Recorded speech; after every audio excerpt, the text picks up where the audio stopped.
C'est parti pour la recette. Alors il nous faudra 150 g de farine, 200 g de jambon qu'il faudra couper en petits carrés, 100 g d'emmental râpé et 3 œufs.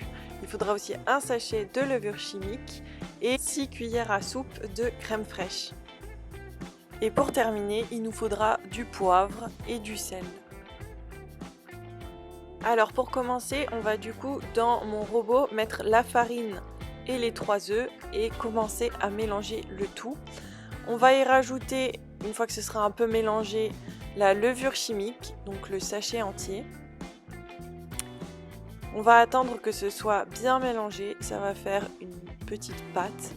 Donc c'est pas très liquide, pour le moment c'est assez épais. On va du coup rajouter les 6 cuillères à soupe de crème fraîche.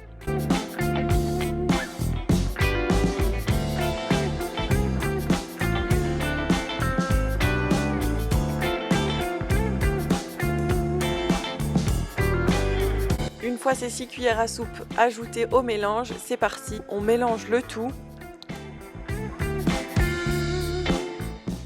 Une fois que vous pouvez voir à l'œil que votre pâte est bien homogène, vous pouvez rajouter les dés de jambon qu'on aura coupés au début de la recette et le gruyère que vous pouvez rajouter aussi.